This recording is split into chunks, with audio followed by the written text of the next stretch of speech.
Lights, camera, action. On this week's show, we have music producer, studio engineer, and mixer, who was one of the studio engineers for the Stone Cold classic Planet Rock. Also engineer for the Frantic Situation by Bam Barter and the Soul Sonic Fools. Engineer for the Run DMC's Raising Hell album. Mixer and engineer on the Beastie album. And also has worked alongside like the Beastie Boys, the Jonzun crew, and many other incredible artists. We have the one and the only Jay Burnett. How you doing, man?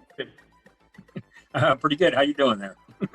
So you've worked with some incredible. I mean, Run DMC and Africa Bambaataa and the Soul Sonic Fools and some fantastic artists. So I can't wait to talk to you and talk about about the engineering side, the mix, the mixing and all that kind of stuff. And also, Jay, I know part of your voice was on Planet Rock, so I can't wait to talk about that a bit later on in the interview. That's not a sound. We didn't have samples back then.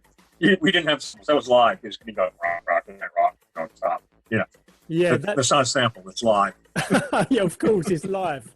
So yeah, it's going to be absolutely incredible to talk about. Actually, about that. One of the very first samples ever is on that record because we had this machine called a Fairlight. I don't know if you know about those. No. It's first sampler. It was like 25 grand. It was this big, huge fucking computer rack-mounted thing. I mean, basically your phone's like 10 times more powerful than this thing was. And that was the first sampler. So all those sort of like stabs, those orchestra noises, that from the Fairlight. So that was like the first sort of sample thing ever put on a record release. So wow, to my knowledge. So basically, whereabouts are you from, and what was it like growing up? I'm American, born in the States. And I moved to England, in 1969 with my family. So I more grew up in England, I'm going back and forth. I've always gone to American school. I've lived in London pretty much since '69. And what kind of music was you growing up on listening? All that kind of '60s and '70s music. The year I moved to England was pretty seminal, actually. 1969. And one of the first concert I ever saw Jimi Hendrix live at the Albert Hall. And that was also the year with the free Rolling Stones concert in the park. I was there. So I grew up on all that old rock stuff. I grew up, there were some great clubs and stuff you'd go to during the 70s in England. It was fantastic here. Absolutely amazing amount of people you see playing in bars and stuff like that. But I come from that originally that really old school. Those sort of 70s era was incredible for music. Yeah, very much so. And it was just, I was a kid. It was like, oh, fuck, what's all this shit? So what brought it on? What made you want to become like a studio engineer? Well, I didn't really fall into it because I'd always really been into music and I always pissing about with tape recorders and shit like that. And, I've always been sort of seriously involved in stuff. I was also a guitar player back then, high school band and everything. So, and then I moved to New York, I think, in 1976, after, and went to NYU Film School. I'm actually an extra in Mean Streets somewhere. I can never find myself, but everybody says I'm in there someplace. Oh, really? Yeah.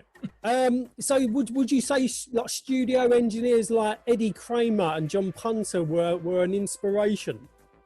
Well, yeah. I mean, I met Eddie Kramer. So, I worked, my first job as a big studio engineer was literally as a janitor at Electric Lady Studios in New York. It was Jimi Hendrix's place. It's right near the NYU campus. And literally, I saw the job on the bulletin board at NYU recording studio because I always loved recording studios. I'll go over there. It was Electric Lady Studios. I'll shoot the floors. And that lasted about 3 weeks. And then I was an assistant engineer and then, all sorts. I was going to say, so that's kind of how you learned your craft. You had to start from the bottom and work your way up. So you was like sweeping the floors and making tea. I started sweeping the floors and stuff. But I was also really involved with all sorts of other stuff. I sort of dropped out at NYU. The only thing I did there was, but I was really involved in the music scene in New York back then. I made a film on Talking Heads in 1976. before they were signed, which I still license bits out here and there. There's a really good version of Psycho Killer. It's not on YouTube because I make money out of it. BBC's had it on a few times, but anyway. And then, I sort of hung out. I lived at CBGB's for a long time. It was pretty close to where I lived. Oh, wow. I remember the first time I ever saw the Ramones down there. And I was literally like a week in New York when I first saw them. A friend of mine took me down there. And it was like, it's like, oh my God. Yeah, that must have been, incredible times back then. Absolutely amazing. It's one of the best sound systems ever. It looks like a shithole, but they really fucking had the sound together down there. Yeah. I mean, it was like a big, long, cavernous place that just smelled like dog shit. There was dog shit all the place. But the sound system they had down there just was awesome. I mean, it was so overpowered and just so in your face. Wow. And it just sounded fucking great, you know what I mean? Yeah, absolutely incredible. Did you also, when you was out there, was you seeing the trains going past with all the graffiti and all that on them? That was a little bit, oh, definitely. That was, there was just tons of that all over the place. That was sort of that was a given. I mean, New York back then was really, really, everybody says it was really scary and all this stuff. No, it wasn't scary. It was really cool, Yeah. I mean, there were bits you didn't go to. The whole East Village now, where they're multi-million pound flats and shit, was bombed. It was bombed out. I mean, I had a mate who lived back there, and he actually squatted an entire building, an entire apartment building, and it was mostly empty, and everything was broken. He managed to get shit working, but, he used to occasionally have to go to the local supermarket, which is about 5 blocks down past Houston. He used to have to carry a shotgun, just for safety. Wow, I know, because the gang culture back then in the 70s in New York was massive. Yeah, but it wasn't really. I mean, it was really interesting back then because, I don't know. I go back and forth to the States quite a bit now, but it was. I mean, it's hard to say. So much has changed since then. Everybody was a lot more tolerant of everybody then. I bet back then, Jay, it was a really kind of soulful place, and you could feel the funk and the flavor of New York. You certainly bloody well could. It was brilliant. Yeah. I could imagine. And going back to the end, going back to the engineering, like in the early years, was it a lot of kind of trial and error with the equipment and experimenting? No, not at all, because when I first started like electricity and stuff, there was a real watershed moment. I'd say about 82, which I was very involved with because I invented a lot of this shit. Whereas previously, people, you get a lot of the older engineers, you give them something digital and they'll kind of scratch their head into what the fuck, because there wasn't anything digital back then. Everything was analog, which is brilliant, and it's actually a brilliant way to learn stuff. First thing I learned is what microphone to use and where to put it. And if you do that, you can't lose. You can't. It's. I was going to say, like the setup of the microphone must have been pivotal within like a recording. Oh God, yes, yeah. That's 99. Well, not 99% of it is 50. As Eddie Kramer once said to me, he said, "Jay, the secret of a great drum sound? Great drummer." Yeah. Period. Yeah, he's absolutely right. You know what I mean? It's like if you're recording something worth recording, it sounds great. You can only make it sound better, and it's really hard to make it sound bad. So you get a lot of these guys talking about you get a lot of, oh, you need this much and that. Like, yeah, you do, but it's not worth recording. It's going to sound like shit. That's right. Yeah, no, totally. You got to have the microphone set up nice. I've learned doing these kind of podcasts that you got to perfect it. Oh yeah. I mean, with you got to sit in a room that's fairly dull. I still have quite a good collection of mics sitting around, so I can. I record drums in my kitchen now if I have to. It's fucking awesome sound, by the way. It's like unbelievable. I have this really long hallway that goes off the kitchen, and I sort of have room mics all the way down to the end towards the front door. It's really far away. bloody hell, sounds fucking great. I bet it does. Jay, can you Yeah. tell me about some of the early microphones you was using as well to record? Well, they're pretty much the same ones I use now. Which ones? They haven't really moved. They haven't changed anything. I mean, we have. I mean, the basics. You want to know like the basic drum setup, which I actually have still all the microphones. I'd love to. Basic drum. Okay, I mean, I'm going to get slightly technical on everybody, but this is the standard Electric Lady drum setup. Pretty much every studio in New York get that wonderful R&B sound out of it. Okay, kick drum. You have an Electric Voice RE20, which is you see all the time on radio shows. Radio announcers about really big long things, big fat things look like big cigars. That's an RE20. I can get it out, but it's in the other room. And then on snare drum, just on the lip of the snare, use a Shure SM57, dirt cheap, 80 quid. But if you're on a desert island, you get stuck with one of those, you can record anything. You know what I mean? A little more. I mean, the standard setup for drums. I'd mic toms and I'd use overheads, and most of the sound is from the overheads, and then you just add stuff to fill everything out to get it, to get the space right. The overheads, I use a pair of Neumann U87s, which are a bit expensive, but they're still the industry standard. Everybody uses them now. Here's one over here. I swear. You just happened you got one. That's brilliant. Well, I was doing some voiceovers earlier. Yeah. Yeah, and those overhead and Neumann K94 on the hi-hat, Sennheiser 421s on tom-toms, and that's it. It's like 8 microphones.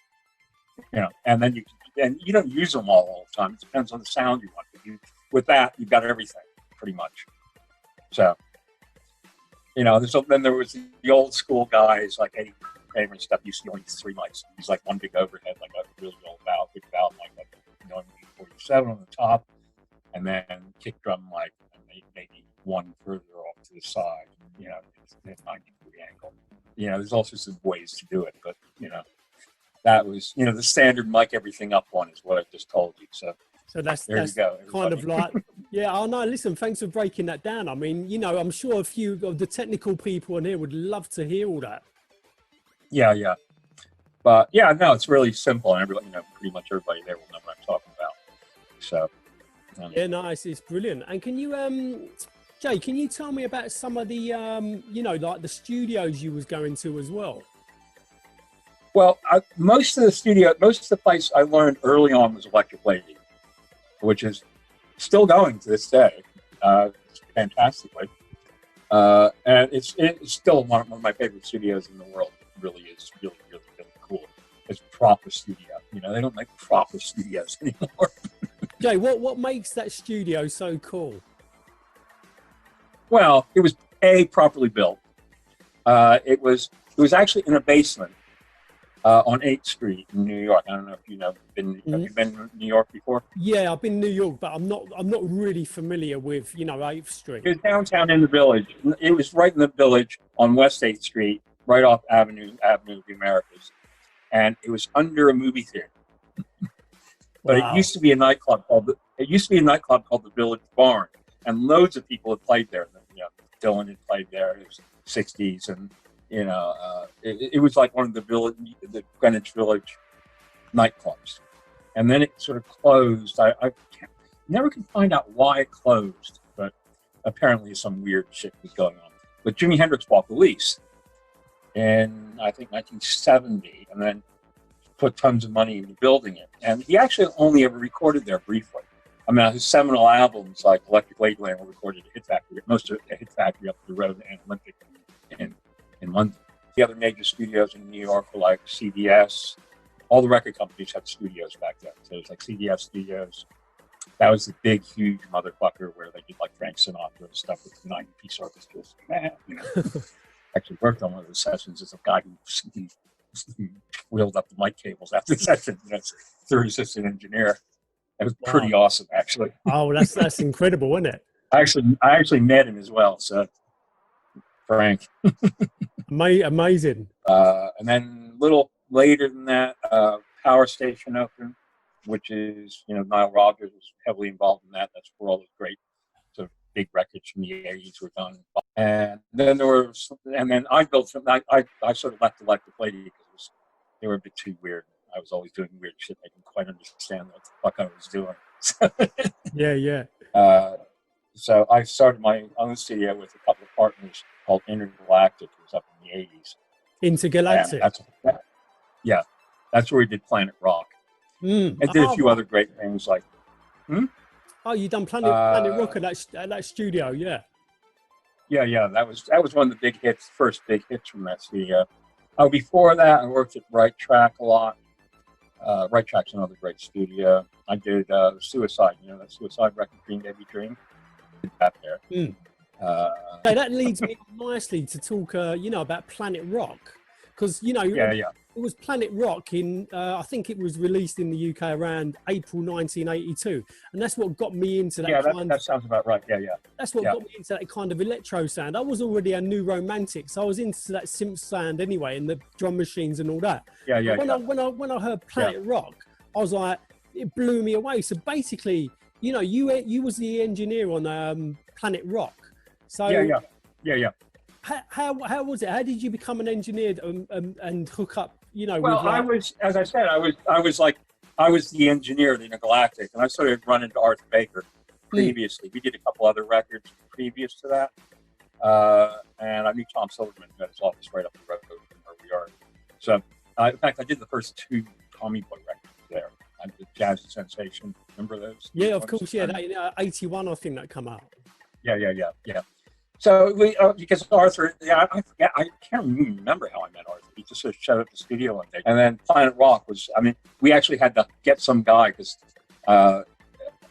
Bam was really into Kraftwerk, obviously. Yeah. They were cutting, because they did cut records with like Kraftwerk and sort of film soundtracks like that. It's just from the Sergio Leone Shiloh theme. And you get these guys. I went up like Disco Fever in the Bronx to see these guys play. Fucking awesome. The sound systems were shitty though, but you got the general idea. But but they wanted to make it. They didn't want to take the idea of using a record then and sampling it was unheard of. Nobody understood how to do that, or even that it was possible, or it would sound any good. That came later. So the whole idea was to recreate these beats, and you needed a drum machine to do that. So we got the first drum machine that we ever used. I forget the guy's name. There was one guy in New York who we found who had one because we didn't want to buy one because they were A, real expensive, and B, we weren't sure if we'd ever use it again. So you don't waste all that money when you wasn't going to use it, yeah. Yeah. Trust me, I bought one very soon after that. But, so it was, Roland 808, the classic drum machine. Yeah, of course. Classic 808. Yeah. So we got that up there, and it took a couple of days to sort of program the beats in, and sort of like it was fucking cool, and it just sounded so fucking big, and the desk. We had just put in a new desk in Intergalactic, which was a old Neve 1848, which we bought from Air Studios. It was the original Air Studios in London, George Martin's place. They had just changed over to their giant desk, and this was the smaller version. Pink Floyd had been done on this desk. I can't remember what other shit had been done on this desk. Wow. So the desk that did Planet Rock did Pink Floyd as well. Yeah. So incredible, isn't it? What? That's incredible. Yeah. So it was the Neve 8048, and we just finished getting it in. This is like, I think can't remember, it was one of the first sessions that we did on this desk. And it was just, these things just sound good. It's like when you use these, you really can't use anything else. Electric Lady had all these. They had these 8078 in the front and 2 Neve 8068s in the back, smaller versions, but they just sound great. They're fucking expensive. I think we paid back then. We got a good price on that, and it was really good because the dollar and the pound were really the proper way around. So we paid about $45,000 for that shipped, and that actual desk was sold to somebody a couple of years ago, I think, for $300,000. So wow. they still are in use today, and yeah. still, That's amazing. But Did, yeah, you Jay, should did find you, some pictures of these. Jay, did you bring the vocoders in as well? The vocoders that you was talking There through? is no vocoder on Planet Rock. No, I never There, knew that. there is no vocoder on Planet Rock. I can tell you Wow. exactly how I made. What? Yeah. Yeah. How did you do that? No, there is no vocoder. It's actually a digital delay. I can tell you the exact model. This is for real geeks. Lexicon PCM 42. I think it was 41. But you could turn them down. Most delays got blah, blah, blah, blah, blah. But this one, you turned it all the way down so the delay was really starting to go, and then you just put the feedback all the way up. So instead of it going, it got, and talking to it. That's where it goes, rock, rock, to Planet Rock. That's just me. Rock, rock, to Planet Rock. Don't stop.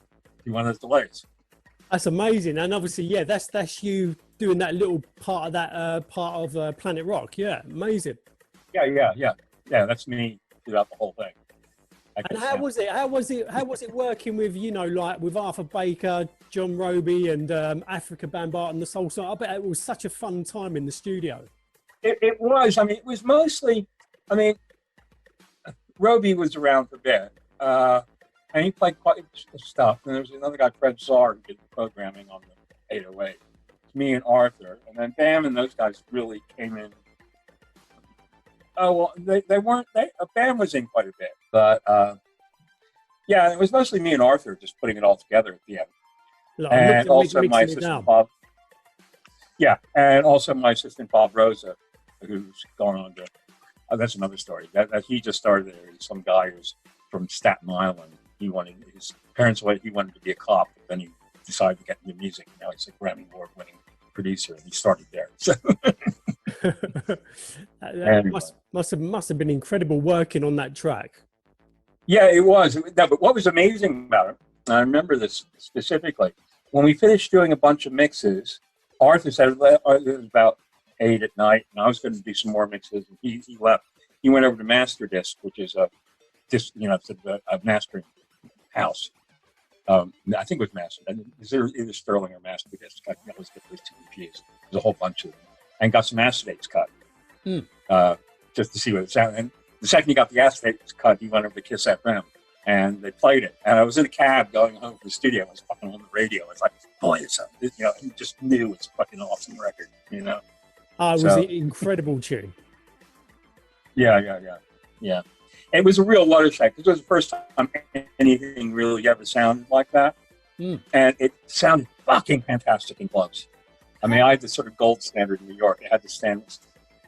It was about the same time. It was just when Danceteria moved to 23rd Street, which, I mean, there was like Paradise Garage, which I didn't go to that much, but a great sound system down there, and great DJs and stuff. I mean, and Danceteria was my favorite club. It was also Tony Humphrey's system on the second floor. Well, playing all the disco. Yeah, but it was that there was a whole stint of records I did that just were mixed for that thing. Particularly when a few years later, when Arthur and I got Shakedown, which was about 6 blocks away from Danceteria, they literally mixed it up to 2 in the morning, make a cassette, go down to Danceteria and put it on. I don't like that bit. I don't like that bit. Go back, come back an hour later and play it again. Must have been absolutely, incredible times back then. Jay, did you also was you also an engineer as well for the Jonzun crew? Yeah. I worked with them on a number of things, and I can't tell you exactly what, but I did a load of work with them, mostly unique recording, and then I went out to Boston a few times to work in there. It might have been Pac-Man, because I'm pretty sure I worked on that. So many of their stuff that came out started as one thing and ended up as something else. Yeah. So it's sort of, I can never tell what I actually worked on. Because they done Pac Jam, but I think because of copyright they done Pac-Man, but because of the copyright with Pac-Man, the game Pac-Man, I think they had to change it and call it Pac Jam. Yeah. There's something like that. Yeah. And then I did a lot of stuff with the early Def Jam stuff. I was actually signed to Def Jam. What I was going to say, because obviously, you was working, with like the Beastie Boys and Yeah. Run DMC, and Yeah. so Well, that was a lot of fun as well. what Beastie Boys tracks was you working on? Well, all the early stuff What before their first album. before License to Ill? Yeah. Before License to Ill, and I think there were 2 singles out then. What was it like working with like Beastie Boys? I bet they was fun in the studio. Well, yeah, they were. I mean, they were more fun at home because they lived underneath me. I actually got Adam, and I forget who else lived there. Well, Adam Yao. I mean, I knew Adam in the back. He was more like my friend than the other 2. And he lived underneath me. And I walked to Chinatown, which was there's a bit about it in the book, in the Beastie Boys book. Oh, right. Yeah. Yeah. And that was. And also you was a mixer and engineer on the Beat Street album as well. Oh yeah, God, fuck, I forget about that. There's so many things. I mean, I was going through my Discogs the other day. Somebody pointed it out to me, and half the shit on there I don't remember doing. So, but I do remember Beat Street. I mean, I did a lot of other interesting and weird shit during that time, and did a lot of. I did an album with I got Juni Morrison, the guy, one of the P-Funk guys, wrote One Nation Under Groove. That was fantastic. It was really good. And then I was also traveling a lot. I was doing weird shit in Italy. I was doing like proto-Italian house music in the late 80s. Like Taffy, I Love My Radio, and that kind of stuff, And then I moved back to England. But it was just... I was going to say, Jay, it must be quite a stressful thing as well, being like a mixer or an engineer. It can't be. What are the kind of the biggest kind of pressures about being an engineer? Is it making sure it all runs smoothly? Well, yeah, it's changed dramatically. Back then, it was all about running a session. And you have musicians coming in, and the clock is running, and it's really fucking expensive. I mean, people don't realize Electric Lady back then, I think, was $3,000 a day, $3,000 a day to rent. Now you can get it for $600 a day. And this is like in the 70s when $3,000 was like a lot of money. Yeah, so really things should be a lot more expensive now, but it's not. It's a lot cheaper. Yeah. Oh, because everybody can do it at home. So when you're working under those kind of pressures, originally, you really had to be like, not make mistakes. I mean, it's like, and back then there were no undo buttons. Yeah, that's not good. You recorded over something, it was gone, period. Fortunately, I never, ever did that, ever. And it was really easy to do in those days as well, because you were very constricted about how much shit you can record. Can you also, Jay, tell me what it takes to be, to be a good studio engineer? You've also got to be a good... Use your ears, experiment. Really listen to stuff and really tune into it. It's a tricky thing. It's a tricky thing to teach. I mean, but just experiment is all I can say.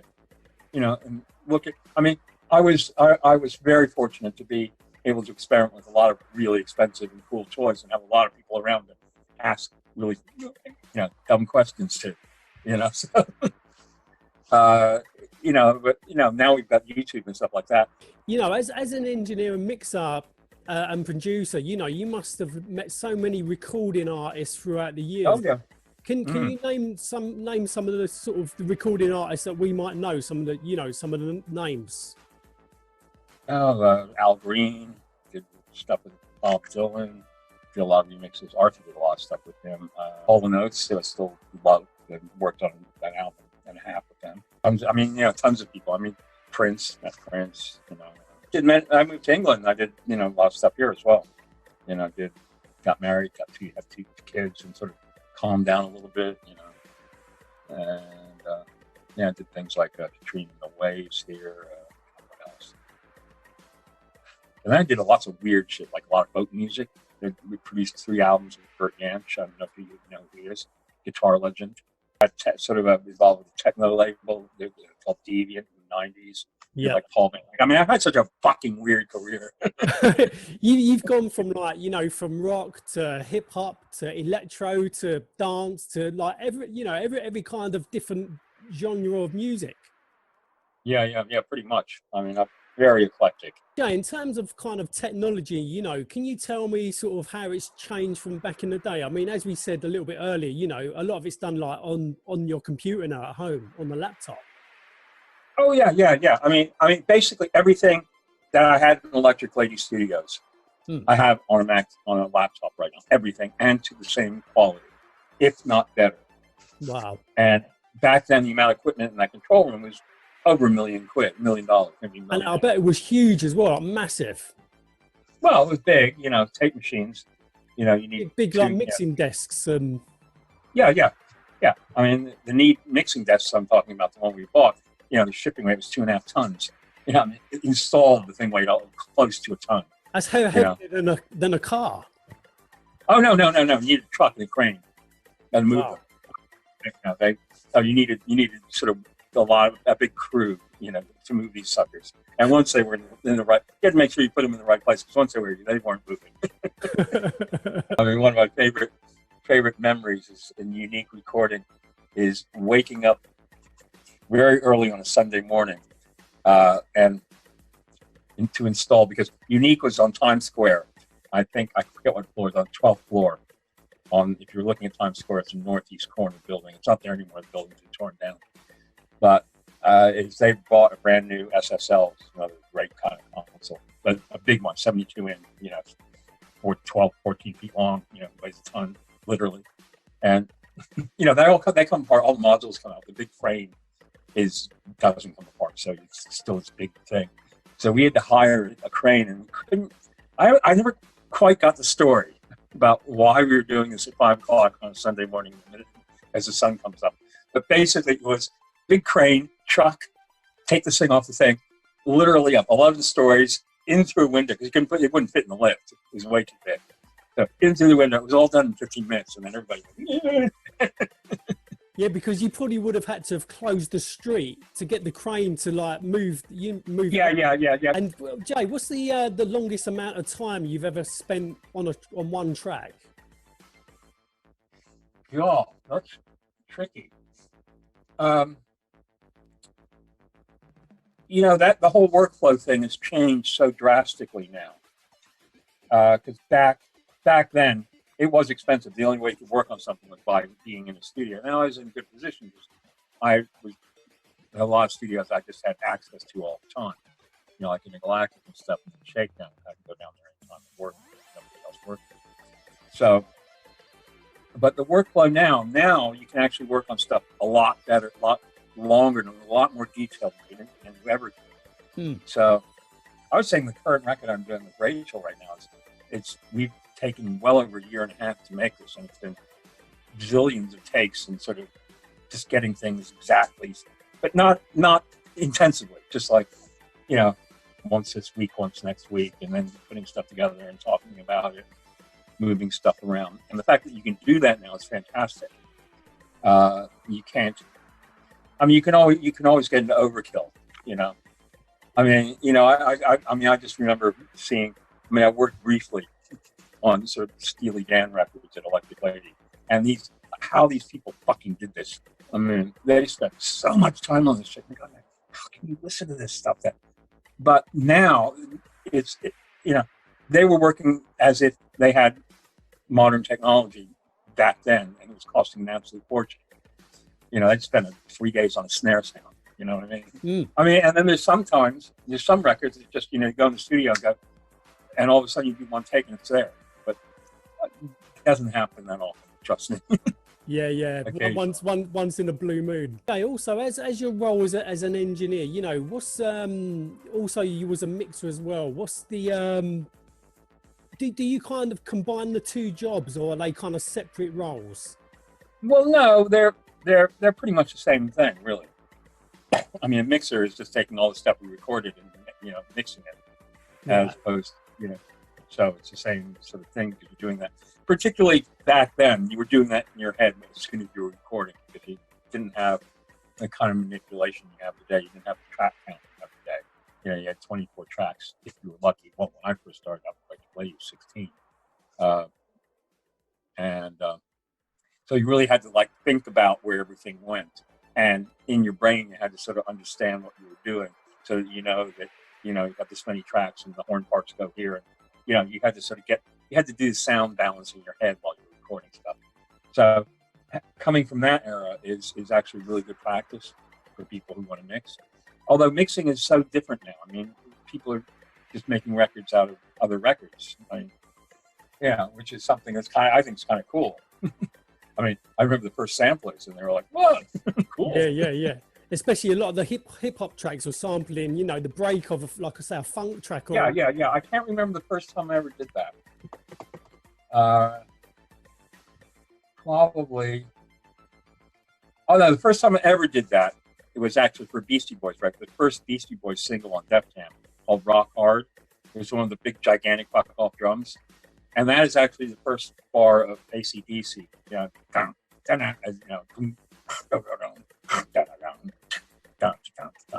and because the only sampler I had back then was an AMS delay, and they were like $15,000, but they only did like 3 seconds. So it's like, and they sounded, you know, so it wasn't long enough for that. So I actually had to do it on tape loop, record the record onto the 1/4-inch tape, and then splice it and just set it up on mic stand so it went around, and then record that onto a 24-track tape and everything on top of that.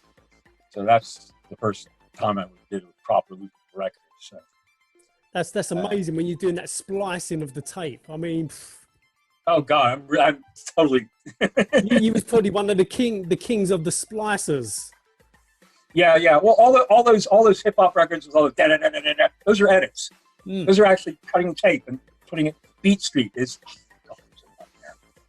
because I actually had to recreate some of those edits, like on 2-inch tape. So normally they would be small tape, which is easy to do, but on 2-inch tape, it's about that thick, and it just gets, you know. It must have drove you mad. Well, you get it. You get a system of how to do it. It gets in your head after a while. It's actually really quite easy. You're kind of really like programmed to do it. Yeah, it wasn't really until the early 2000s when you could do it on a laptop that I actually could do it quicker digitally than I could do it manually. You know, I mean, it actually gets so bloody quick at it. It's like, you know, so it's, you know, pretty easy to do. But, you know, it's like all the guys like the Latin Rascals, remember them from them? Yeah, of course, Latin Rascals, legendary, yeah. Well, they all started out at Shakedown. I sort of thought they were my assistants for a bit until they got going. Yeah, I mean, Latin Rascals are incredible, yeah, amazing. Yeah. Those mixes, them early mixes they was doing were brilliant. Yeah, and those are all edits.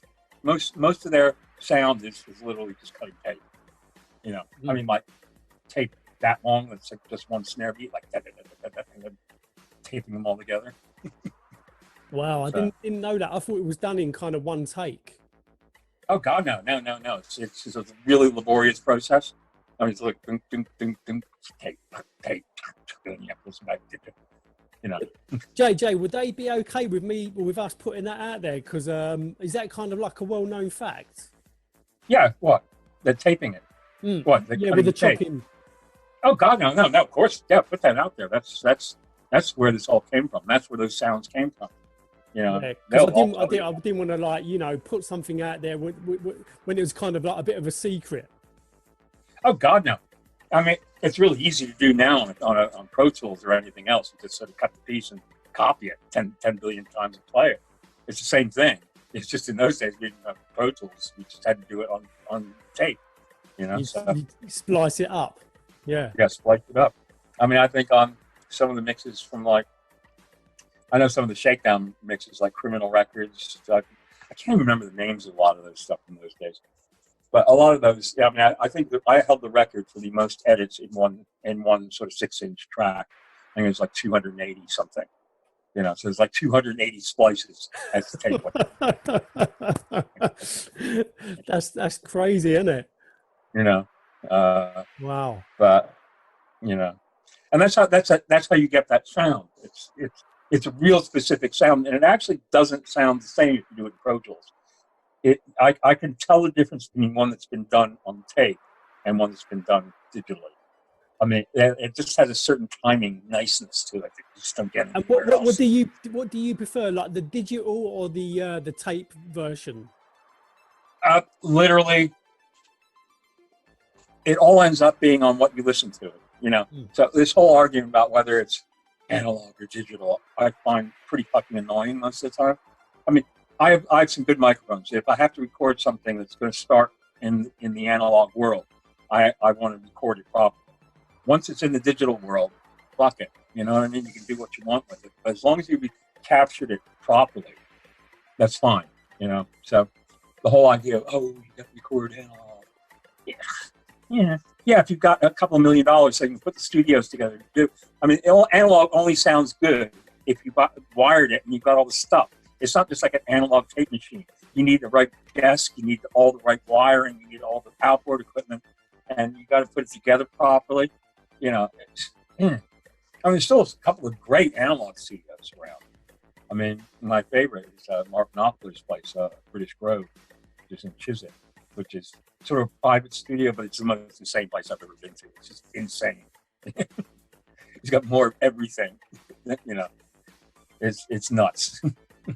Yeah, He's got all the old desks from. And he's got all the old desks from Abbey Road and stuff. And it's a wonderful sounding room, great sounding place. But they're all digital as well. They'll use analog sometimes, but it's once you get it in digitized, now you can pretty much do anything. And face it, it's everybody goes that whole joke of you spent millions of dollars in equipment and it's all being played on earbuds. Actually, that's the point, is to make it sound good on earbuds. You've got to really know what you're doing. Oh, big time, yeah, because the sound differences must be quite extreme. Yeah, but to get a good balance, it sounds good pretty much everywhere is difficult. That's the sort of key to stuff. That's not good. Just again, it all pretty much depends on the song. Is it a good song? Is it worth listening to in the first place? That's the key. If it's worth listening to, it's great. Otherwise, forget it. Yeah. No point, really. Well, Jay, listen, I've got to say, what an absolutely incredible interview. I mean, your history is amazing. Oh, thanks. Anyway, but as I said, I'll probably get on to you later to plug my artist Rachel when we really start doing the whole push in a couple of weeks. But check her out. Yeah. Well, do you know what, Jay? I'd love to interview her and do a little interview with her and she'd love that. I'll put her up for it. Have a search online, because we're just getting all the social media stuff. She's sort of stuck in the country for the last 2 months in lockdown. I'd love to interview her. What does she go under? Does she go under her name or under Rachel? Yeah. If you write it down, just look on the thing. It's Rachel Darcy, D-A-R. It's D-A, big A, apostrophe R-C-Y. Rachel Darcy. Yeah. Well, Rachel, if you're watching this, then I'd love to interview you and talk about your music. And... Don't worry, she'll hear about this before it comes out. I told her I was doing this. I told her I was going to be doing this. So. Yeah, no, listen, Jay, I'm absolutely blown away with the history. I mean, your history is so in depth. Yeah. And I haven't even gotten to England. I haven't even gotten to the bit where I've got come I know. England, So. We've got the Orb and all that. And the Berlin techno scene and all that shit. I mean, to be honest, we should try and do a part 2. Well, yeah, and all the sort of weird house music, all the hooch tunes, and all those great labels from the 90s and stuff, all that rave stuff. I was really involved with that. What was some of the early rave stuff you was working on? Well, I wasn't working. It was really weird because I had a mastering studio in London. It's more like production mastering, but this is when everything started to downsize, and it's like so I do a lot of edits. I'm mostly doing a ton of edits with people because people still didn't understand how to edit. I guess I was cutting the tape, but I was doing digitally now. So I had a room down at a place called Boundary Row, and that was also where promote a studio called Beat Farm, and there's a couple labels like Food Tunes. Yeah, that's Hellstar and all that stuff. All those Euphoria records. Sort of tons of the whole sort of weird DJ scene. EP Manifesto down there, and the Orb. I mean, I know the Orb through Deviant. Actually, I'm going to see him later, maybe tomorrow. He does 24-hour DJ sets on WNBC London. It's a sort of South London radio station. So you check it out. It's great. Yeah, and no, I will. I do a radio show there. Although I haven't done one for a couple this month, but last Wednesday of the month, I do one with my friend Chris Needs, the writer. I think we're going to do it next month. With all this lockdown stuff is a pain in the ass. I know, it's just driven us all crazy. I know, it's madness. Well, it's lost me so much money because I stopped. Me too. I haven't worked since it happened in March. I haven't worked, and I'm not going to probably go back to work until maybe October, November. Yeah, what, driving the cab? Yeah. How's that going, by the way? How's things like Uber impacted you? Look, we'll have to look. I'm going to have to edit the U word out. Yeah. That's a whole different subject. What kind of cab do you drive, by the way? Huh? What kind of cab do you drive? I've got a TX4, black TX4. Yeah, okay. Well, newish. What do you think of the new electric ones? What are they called? The LEVC. They're beautiful cabs.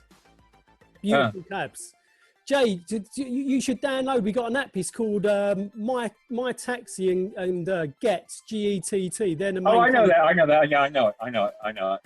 Yeah. Yeah. Well, you'll have to send me your details so I can, Yeah. Get it to you. Listen, if you ever need a ride to the airport, give me a call and I'll do mates rates. Yeah. Okay. Cool. Yeah. Well. Yeah. Definitely. Anyway. Well, look up Rachel because I've been working with her. Rachel Darcy, definitely. Yep. Yeah, I'm really looking forward to talking to Rachel, and maybe she might even be able to do like a little live PA or something on the. Oh yeah, she will. Yeah, she definitely will. She's a fucking ham. That'll be amazing. But Jay, listen, absolute honor to talk to you. I mean, absolutely mind-blowing stories. Listen, anybody watching this interview, please subscribe to this YouTube channel. I've interviewed like Man Parish, Public Enemy, Cosmo D from Nucleus, Mr. Freeze from the Rocksteady crew, T-Kid, Scheme, Graffiti Artist. I mean, I've interviewed so many people. It's been absolutely brilliant. And now Jay as well, I mean, it's incredible. Cool. Okay, well, it's been absolutely wonderful. And, Are you still in touch with Arthur? Oh God, yeah. I'm still in touch with Arthur. I'd love if Arthur ever watches it. I'd love to interview Arthur as well. Because Arthur lives in London, doesn't he? Yeah, he's sort of. He's got a flat here, but he mostly lives in Miami these days. Yeah. Well, yeah, I'm still in touch with him. Yeah, I'd love to have an. I'd love to have an old school chinwag with Arthur. That would be brilliant. We could do it on the Zoom. Yeah. Arthur would be fun. Arthur would be a good one. He'd be brilliant. Yeah. So we're trying to arrange it somehow. But listen, Jay, absolute honor to be talking to you, and to be in your presence. No problem. And I hope you enjoyed the interview. Oh, I did indeed. It was really fun. Listen, cab on, mate. You know that. Peace, my man. Yeah, peace.